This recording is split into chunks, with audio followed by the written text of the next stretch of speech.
84 నుంచి చూస్తున్నాను. ఆ రోజు ఎక్కడో రాజీవ్ గాంధీని హత్య చేస్తే మాచర్లలో ఉండే రౌడీలు ముఠా నాయకులు ఇక్కడ ప్రజల ఆస్తుల్ని విధ్వంసం చేశారు. అవునా కాదా అని మిమ్మల్ని అడుగుతున్నా. ఈ మాచర్లలో ఇటీవల కాలంలో ప్రజాస్వామ్యం లేదు, ఎన్నికలు లేవు. వీళ్ళు ఎట్ట తయారంటే చరిత్రలో కొంతమంది డిక్టేటర్లు ఉంటారు. వారికి ఏ గతి అయిందో ఇక్కడ కూడా మీ ప్రవర్తన మార్చుకోకపోతే మిమ్మల్ని ప్రజాస్వామ్యం క్షమించదని మరొక్కసారి హెచ్చరిస్తున్నా. ఇన్ని సంవత్సరాల అనుభవం ఉండే నేను ఆత్మకూరులో బాధితుల్ని తీసుకురావాలంటే ఇక్కడికి తీసుకురాలేక విజయవాడలో క్యాంపు పెట్టి, గుంటూరులో క్యాంపు పెట్టి, నేను రావాలంటే మా ఇంటికి ఆ రోజు తాళ్లు కట్టి రానియకుండా చేశారు. ఆ రోజే చెప్పా, నా ఇంటికి తాళ్లు కట్టారు కానీ మీ మెడకు ఉరి తాళ్లు వేసుకున్నారు, జాగ్రత్తగా ఉండమని అప్పుడే చెప్పాను. అదే జరిగింది. చాలా అరాచకాలు జరిగాయి. మున్సిపల్ ఎన్నికల్లో ఆ రోజు మన నాయకులు వస్తే వాళ్ళ మీద దాడి చేశారు. అందుకే నేను చెప్తున్నా, రాయలసీమలో ముఠాలు లేకుండా చేశాను.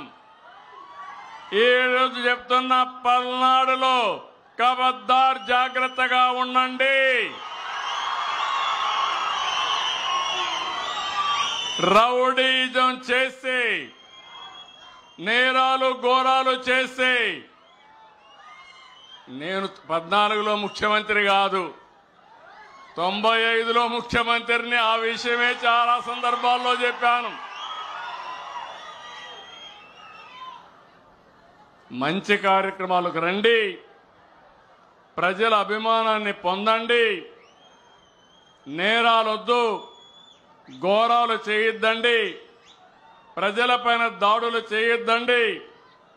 అవసరమైతే ప్రజల ఆస్తులకు రక్షణగా నిలబడదాం తప్ప ఒక విద్రోహ శక్తులుగా తయారు కావద్దని కోరుతున్నా.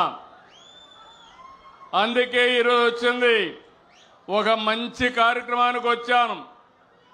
స్వర్ణాంధ్ర, స్వచ్ఛాంధ్ర ఈ కార్యక్రమంలో వచ్చాను. నేను వచ్చింది, మీరందరూ ఒకే గుర్తుపెట్టుకోవాలి, నేను వచ్చింది పరిశుభ్రంగా ఉండడానికి చెప్పడానికి వచ్చాను. అంటే చెత్త తీస్తేనే సరిపోదు, ఈడ మనసుల్లో మొత్తం చెత్త ఉండే వ్యక్తులను కూడా పూర్తిగా కడిగేసే తప్ప, ప్రక్షాళన చేసే తప్ప ఈ మాచర్ల బాగుపడదని మరొక్కసారి మీ అందరికీ విజ్ఞప్తి చేస్తున్నా. నేను అందుకని ఈరోజు మీరు గుర్తుపెట్టుకోండి, నేను స్వచ్ఛ ఆంధ్రప్రదేశ్ తీసుకొచ్చాను. ఇప్పటికి 12 సార్లు జిల్లాలకు వచ్చాను. గడిచిన ప్రభుత్వం 85 లక్షల మెట్రిక్ టన్నులు చెత్తంతా రోడ్డు మీద వేశారు, చెత్త మీద పన్ను వేశారు. నేను వస్తానే చెత్త మీద పన్ను తీసేసి 85 లక్షల మెట్రిక్ టన్నులు పూర్తిగా క్లీన్ చేసే బాధ్యత నేను తీసుకున్నాను. చెత్తను నేను క్లీన్ చేశానంటే చెత్త రాజకీయాలను కూడా క్లీన్ చేస్తానని మరొకసారి మీ అందరికీ విజ్ఞప్తి చేస్తున్నా. దానికి మాచర్లలో ఉండే మిమ్మల్ని మొన్న ఎన్నికల్లో చూసా.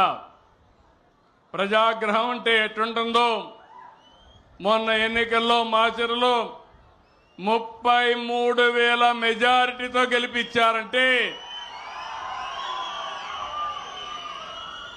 అది మీ స్ఫూర్తి. అందుకే నేను ఈరోజు ఇంకా నాకు ఈ మాచర్లు అనగానే గుర్తొస్తాయి. చంద్రయ్య, ఆ రోజు చంద్రయ్యను చూస్తే రోడ్డు మీద పండబెట్టి కత్తి తీసుకొని నువ్వు ఆనాటి నాయకుడికి జేబి కొడితే నిన్నేమి చేయమంటే నా ప్రాణం పోయినా పర్వాలేదని జై తెలుగుదేశం జై చంద్రబాబు అని ప్రాణాలు వదిలాడు. ఒక వెనుకబడిన వర్గాల బిడ్డ. అదే సమయంలో జాలయ్య ఇక్కడ రక్షణ లేకుండా ఎక్కడికో పోయి తలదాచుకుంటే అతి కిరాతకంగా అతన్ని చంపేసే పరిస్థితికి వచ్చారు. అదే మాదిరిగా ఇప్పుడు మన మధ్య లేడు నంబూరి శేషగిరిరావు కూడా వీరోచితంగా పోరాడారు. అలాంటి ప్రజాస్వామ్య వీరులకి మరొకసారి మనస్ఫూర్తిగా వాళ్ళ సేవలు కానీ అయిన తలుచుకొని శ్రద్ధాంజలి ఘటిస్తున్నానని చెప్పి కూడా నేను మీకు తెలియజేస్తున్నా. అందుకనే ఈ ప్రభుత్వం ఎవరైతే చంద్రయ్య అబ్బాయికి ఉద్యోగం ఇవ్వాలంటే మళ్ళీ క్యాబినెట్ మీటింగ్ తీసుకుపోయి నిన్ననే క్లియర్ చేశామంటే అది ఈ అవసరమైతే అసెంబ్లీలో చట్టం కూడా తీసుకురావాలి. ఈ అసెంబ్లీలో చట్టం కూడా తీసుకొచ్చి వాళ్ళ అబ్బాయికి ఉద్యోగం ఇప్పిస్తున్నామంటే ఎవరికి అన్యాయం జరిగినా ఈ ప్రభుత్వం ఉపేక్షించదు. న్యాయం చేసే వరకు అండగా ఉంటామని మరొక్కసారి మీ అందరికీ హామీ ఇస్తున్నా.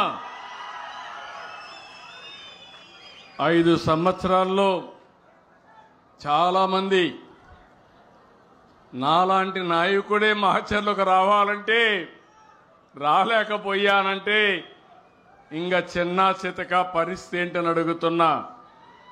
ఇప్పుడు నేను అడుగుతున్నా, ఈరోజు స్వేచ్ఛగా మాచర్లకు ఎవరైనా రావచ్చునా లేదా అని మిమ్మల్ని అడుగుతున్నాను.